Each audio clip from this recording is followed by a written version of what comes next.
Get off the road! All right.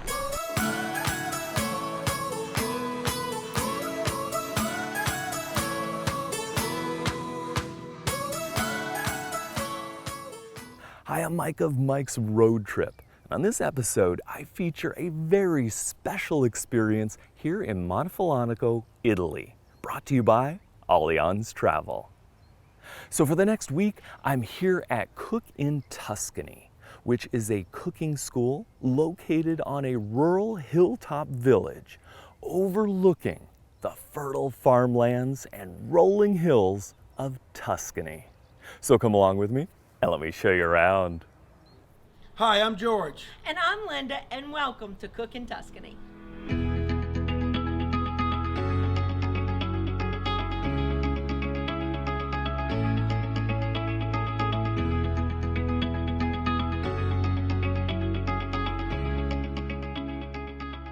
Attending Cook in Tuscany is the quintessential experience that everyone dreams about when they think of this part of central Italy.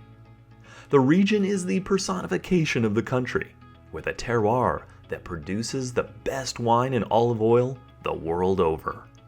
The days are sunny and warm, while cool, breezy evenings make for the perfect alfresco dining.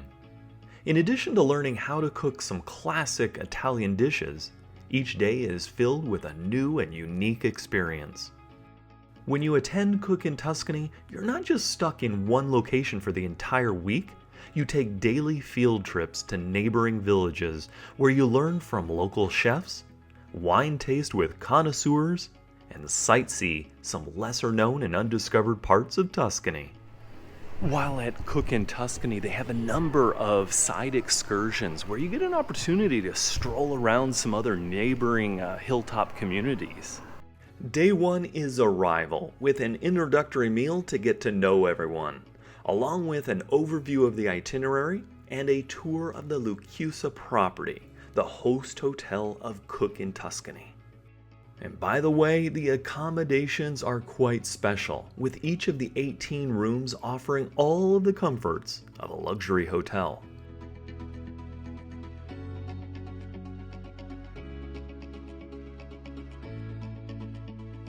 After donning our aprons, day two took us to the Tuscan village of Cortona, where we met with Antonietta of Netta's Kitchen. After doing a little shopping at a local market for some supplies, we headed back to the kitchen to learn how to make pasta, which was just one of the elements for our delicious lunch.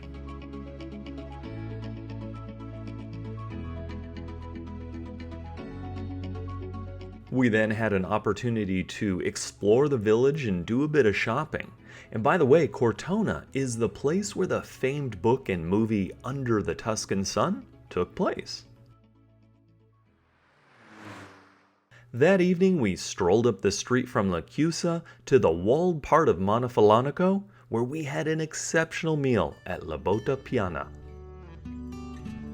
So we're strolling the streets of Montefollonico right now, and my sister has joined me on this trip, and I should have introduced her. This is my big sis, Suzanne. So what do you think so far of the cooking school and of Tuscany? It's just been magical. It's beyond anything I could imagine what was going to happen here. Made friends. I know, it has been so much fun, and I'll tell you, it's pretty much exceeded my expectations so far. What do you think? Absolutely.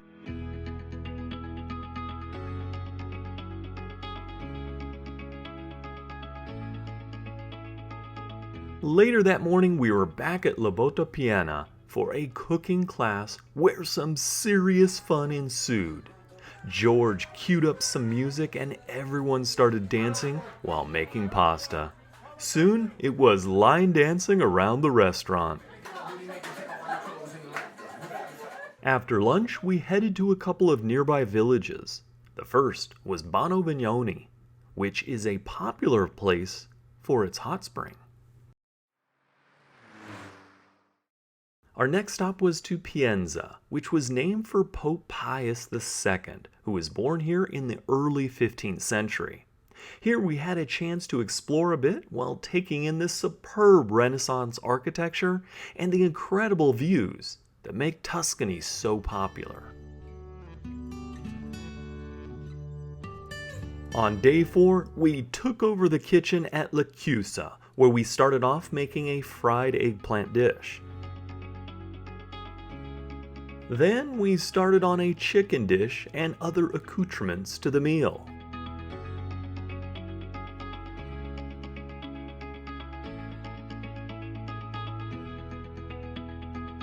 Finally, we headed out to the courtyard to prepare a few final items for our feast of a lunch.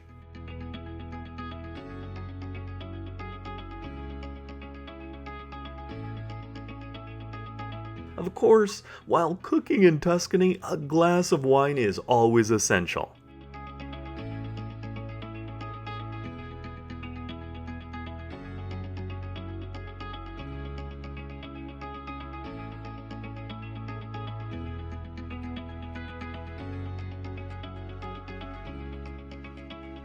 After lunch, we headed off to explore Montefollonico. This is another medieval hilltop town surrounded by vineyards and is known for its Nobile red wine.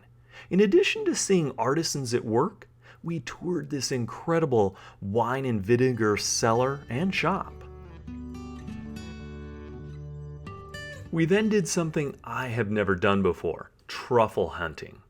We went to Tremedinci and Drucci, a 7th generation winery, where we boarded a truffle transport, which took us to the back of the vineyards to a lush forest. Here we met up with one of the country's top truffle hunters, who explained the process of finding these sought-after subterranean fungus often used in fine dining meals. After meeting the dogs that would sniff out this elusive delicacy, we were off. Now, it didn't take long at all for the dogs to catch the scent, and soon we were holding our first of many truffles. We then took our truffles back to the winery where they used them in our incredible meal and where we had one of the best wine tastings of the Cook in Tuscany experience.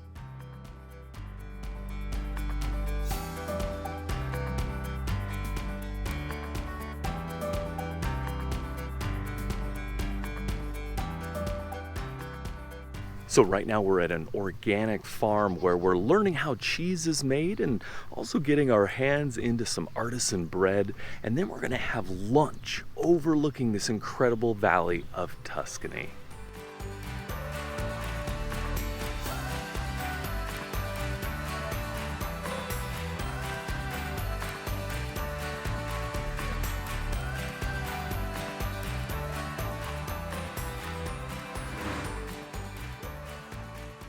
Later that afternoon, we headed back to Lechuza for a relaxing afternoon.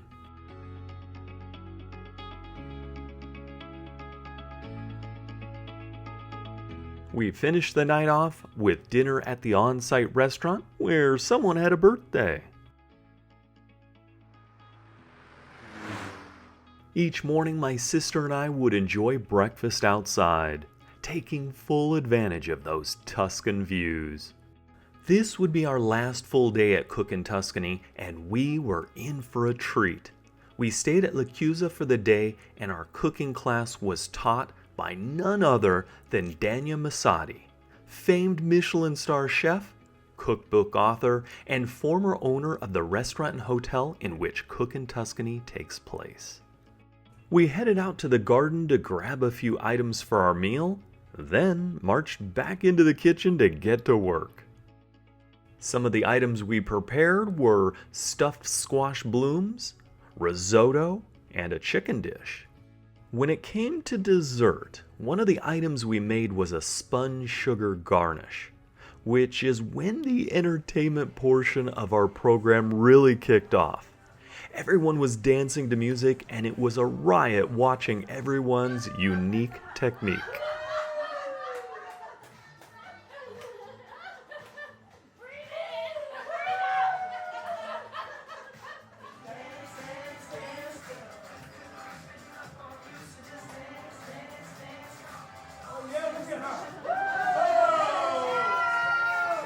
We weren't quite done with our preparations. We still had a pasta dish to prepare, so we went outside to the courtyard where we made some ravioli, and where the dancing continued.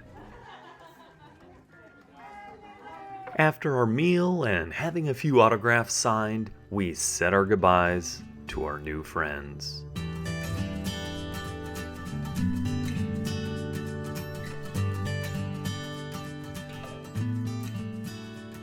Well, that's it from In Tuscany here in Montefollonico, Italy.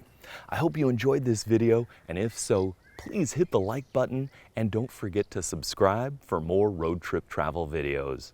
I'd like to thank George and Linda Myers for completely exceeding my expectations on this experience, and also to Allianz Travel for making this video possible. So until next time, we'll see you on the road. MyTrailTrip.com